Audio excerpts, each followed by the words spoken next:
What's up, man? Anything, anything you want to talk about? It's open forum, y'all.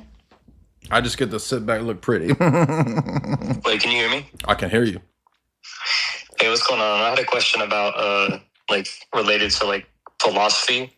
Okay. I wasn't expecting to get in because because I don't know how these spaces work. So like, I wasn't expecting you to get in either. Consider yourself blessed. So basically, I've heard you use you're talking about tag argument, and you're like, oh, ultimately, the laws are not laws of logic, but like ultimately, like argumentation becomes circular, and then I'm not trying to like point out like a contradiction or anything like that, or like that you're making a fallacy, but I just want to know the difference. So you'll use that, but then you'll like call out the Muslims and the atheists, and like you'll bring up your whiteboard showing how like they're making a fallacy with using it's two different logic. Right. So like, what's the difference? Two different levels or tiers of philosophy. At the paradigm level, we're arguing that you can't escape being recursive or self-referencing. So in other words, at a certain level, everybody's worldview will be ultimately self-referencing.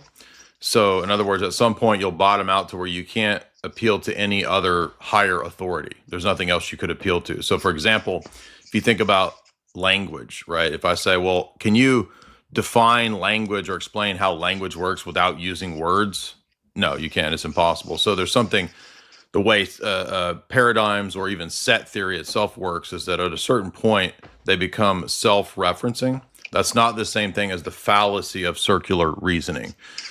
So two different domains, two different paradigms. So for example, if a Muslim says that the Old Testament is false and corrupted, and we know this from the Quran, and you can check the Quran against the Old Testament, that's a contradictory, circular type of argument. That's not the same thing as saying at a certain level, all arguments become self-referencing. Another example, logic. Can you prove logic without assuming logic?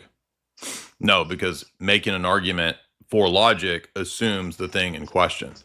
So that's why it's two different levels of argumentation.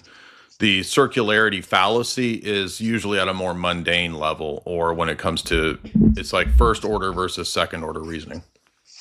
Gotcha. Okay. That makes more sense. Like I kind of viewed it that way, but you kind of put the words to it to make it make sense. Yeah. So appreciate it. Great question. Yeah, that's a question that comes up quite a bit. So good one.